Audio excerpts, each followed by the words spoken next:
नमस्कार, आइए बात करते हैं राज्य की तमाम बड़ी खबरों की। सीएम भजन लाल शर्मा का बड़ा ऐलान। आज राजस्थान में लागू हो गए नए नियम। किसानों के लिए भी बड़ी खबर। चलिए जानते हैं आज की तमाम बड़ी खबरें। राजस्थान में मानसून के विदाई के बाद भी कई जिलों में अभी बारिश जारी है।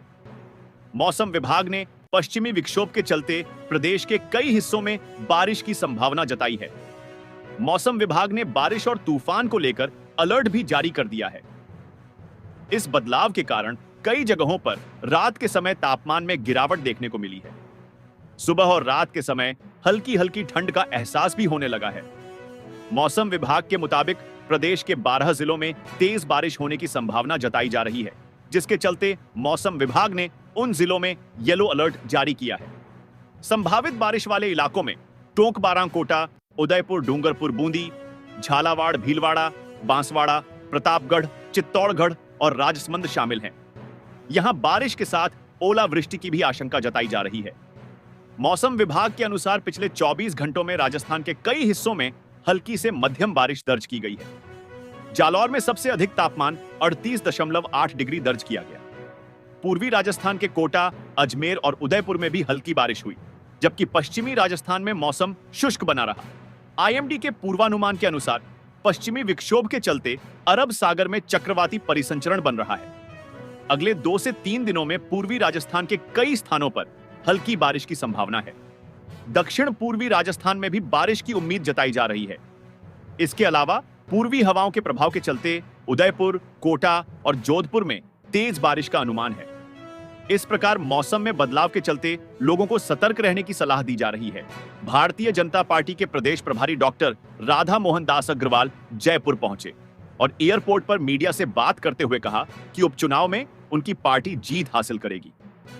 उन्होंने कांग्रेस पर निशाना साधते हुए कहा कि वे ऐसी कमरों में बैठकर जीत के ख्वाब देखते हैं। जब मंत्री किरोड़ी लाल के इस्तीफे के बारे में पूछा गया तो उन्होंने कहा कि उन्हें इस बारे में कोई जानकारी नहीं है। भाजपा के प्रदेश प्रभारी डॉ. राधा मोहन दास अग्रवाल आज जयपुर पहुंचे। वे दोपहर में एयर इंडिया एक्सप्रेस की फ्लाइट से दिल्ली से जयपुर पहुंचे। जयपुर एयरपोर्ट पर भाजपा सत्कार प्रकोष्ठ के पदाधिकारियों ने उनका स्वागत किया। इस मौके पर मीडिया से बातचीत में अग्रवाल ने कहा कि वे संगठन की बैठक लेंगे। उपचुनाव को लेकर भी बैठकें होंगी। उपचुनाव वाली सीटों पर प्रत्याशियों के चयन का फैसला किसी एक व्यक्ति द्वारा नहीं, बल्कि पूरी प्रक्रिया के तहत किया जाएगा। कांग्रेस के उपचुनाव में जीत के दावों पर बोले कि ये हरियाणा में भी जीत के दावे करते थे। कहते थे बीजेपी को हरियाणा में 20 सीट भी मिल जाएं तो नाम बदल देना। लेकिन हुआ क्या? ये एसी कमरों में बैठकर जीत के ख्वाब देखते हैं। पूर्व सीएम अशोक गहलोत के सरकार सही नहीं चलने की टिप्पणी पर कहा कि पूर्व मुख्यमंत्री 2023 के चुनाव में खुद यह अंदाजा नहीं लगा सके कि उनकी इतनी बुरी तरह हार होने वाली है। क्या मंत्री किरोड़ी लाल मीणा के इस्तीफे का प्रकरण सुलझेगा? सवाल पर बोले कि मुझे किरोड़ी लाला मीणा के इस्तीफे की जानकारी नहीं है। राजस्थान के मुख्यमंत्री भजन लाल शर्मा भरतपुर के 2 दिवसीय दौरे पर हैं। इस दौरान उन्होंने सर्किट हाउस में जन सुनवाई की। बता दें कि भजन लाल शर्मा का दूसरा दिन अधिकारियों को लेकर चर्चा में रहा, क्योंकि जन सुनवाई के समय बिजली विभाग की समस्या लेकर पहुंचे। परिवादी की शिकायत पर सीएम ने बिजली विभाग के अधिकारियों को फटकार लगाई है। दरअसल मुख्यमंत्री भजन लाल शर्मा ने भरतपुर में जन सुनवाई के दौरान जनता की समस्याओं को गंभीरता से सुना। जब एक बुजुर्ग की पीड़ा सुनकर तुरंत संबंधित अधिकारी को आदेश देकर समस्या का समाधान सुनिश्चित किया। जानकारी के मुताबिक जब सीएम भजन लाल शर्मा के पास एक बुजुर्ग बिजली की समस्या लेकर आया तो सीएम ने एक्सआईएन को बुलाया और कहा कि इन लोगों की वजह से ही आपको रोटी मिलती है, इनकी छोटी मोटी समस्या को आप देखते क्यों नहीं हो? भजन लाल आगे बोले कि ये इंसान 100 रुपए लगाकर यहां तक आया, क्या आपको बुजुर्ग आदमी देखकर भी दर्द नहीं होता है? थोड़ी संवेदना तो रखिए। गौरतलब है कि इससे पहले भी देखा गया है कि सीएम जब भी अपने गृह जिले में होते हैं जोश में दिखाई देते हैं। माना जा रहा है कि ऐसे में सरकार की पहली सालगिरह की ओर बढ़ रहे सीएम अब संभवतः अफसरशाही की नकेल कसते हुए दिखाई दे रहे हैं। गंगापुर सिटी सांसद हरीश चंद मीना ने कहा कि गंगापुर सिटी व्यापार व शिक्षा का बड़ा केंद्र है। यहां से सभी तरफ की कनेक्टिविटी है। जिले के दर्जे को किसी भी हालात में नहीं छिनने देंगे। मीना शुक्रवार को कलेक्ट्रेट के समक्ष जिले को यथावत रखने की मांग को लेकर चल रहे धरने को संबोधित कर रहे थे। कहा कि जिले को बचाने के लिए भले ही सड़कों पर उतरना पड़े। यह कांग्रेस या किसी एक पार्टी की लड़ाई नहीं है, यह आम जनता की लड़ाई है। इसके लिए आम जनता ही आगे आएगी। यहां तेल मिल चावल मिल रही है। उन्होंने कहा कि जिले को छीनने का जो भी प्रयास कर रहे हैं वो जनता को कैसे मुंह दिखाएंगे। जनता उनको गांवों में नहीं घुसने देगी।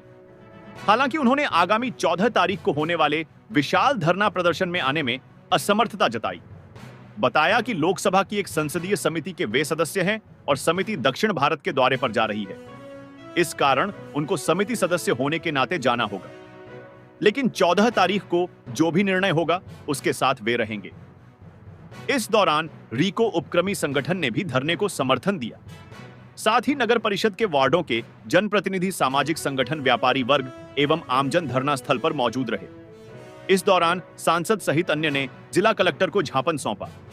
इस अवसर पर उपक्रमी संगठन अध्यक्ष हनुमान नारौली, उपाध्यक्ष संतोष गुप्ता, मंत्री संकेत गुप्ता, मनीष सागवान, जगदीश हेमनानी, हनुमान, लोहा देवकीनंदन, गुप्ता वीरेंद्र खंडेलवाल, सतीश धर्मकांता वीरेंद्र, अग्रवाल पीसीसी सचिव, ब्रिजलाल मीना पीलोदा, मुकेश शर्मा सहित अन्य लोग मौजूद रहे।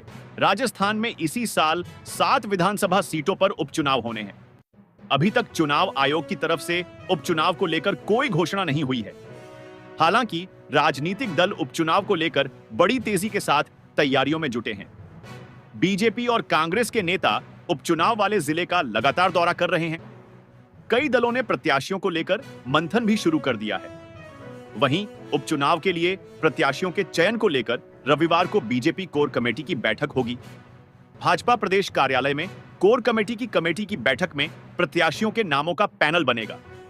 इसके बाद कोर कमेटी की सहमति के बाद प्रत्याशियों के नाम का पैनल केंद्रीय नेतृत्व को भेजा जाएगा। बीजेपी प्रदेश कार्यालय पर होने वाली बैठक में सीएम भजनलाल शर्मा, भाजपा प्रदेश प्रभारी राधा मोहनदास अग्रवाल, भाजपा प्रदेश अध्यक्ष मदन राठौड़, प्रदेश सह प्रभारी विजया रहाटकर, पूर्व मुख्यमंत्री वसुंधरा राजे, पूर्व प्रदेश अध्यक्ष सीपी जोशी, केंद्रीय मंत्री गजेंद्र सिंह शेखावत सहित अन्य केंद्रीय मंत्री, उप मुख्यमंत्री दिया कुमारी और प्रेमचंद बेरवा शामिल होंगे।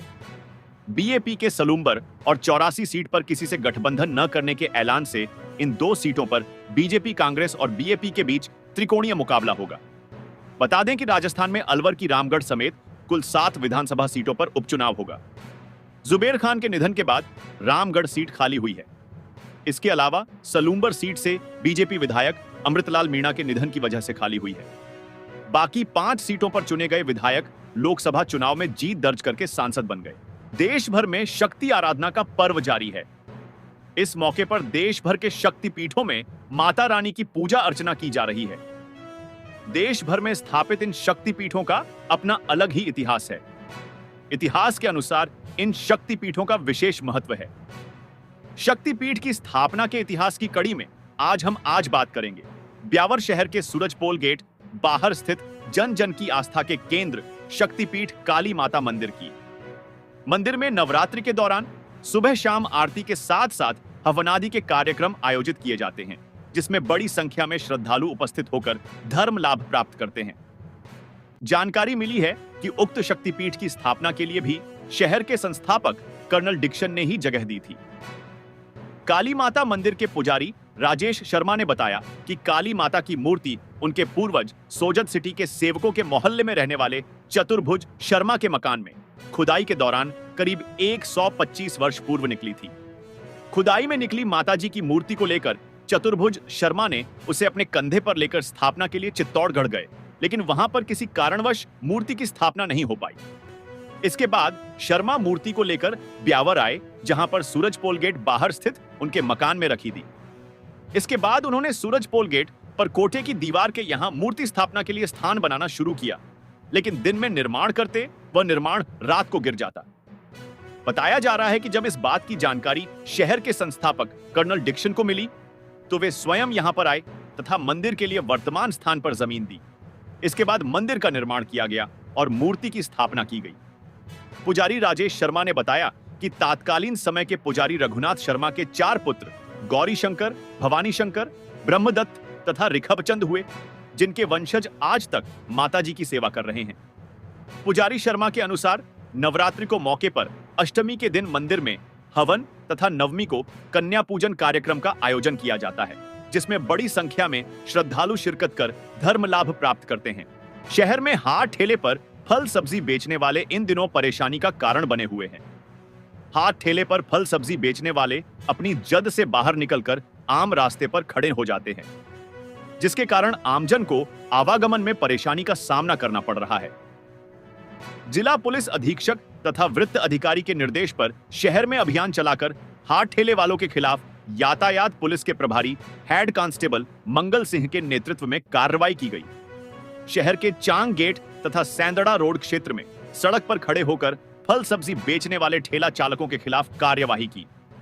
कार्रवाई के तहत यातायात पुलिस ने 16 से अधिक फल व सब्जी बेचने वालों के ठेले जब्त कर सिटी थाने में रखा दिए हैं। यातायात के हेड कांस्टेबल मंगल सिंह ने बताया कि हाथ ठेले पर फल व सब्जी विक्रेताओं को नगर परिषद की ओर से नियत स्थान दिया गया है, जिस पर खड़े होकर उन्हें सब्जी और फल बेचने का कार्य करने की हिदायत दी गई है। लेकिन बार बार समझाने के बाद भी ठेले वाले नियमों का उल्लंघन करते हुए आम रास्ते के बीच आ जाते हैं, जिसके कारण मुख्य मार्ग बाधित हो जाता है।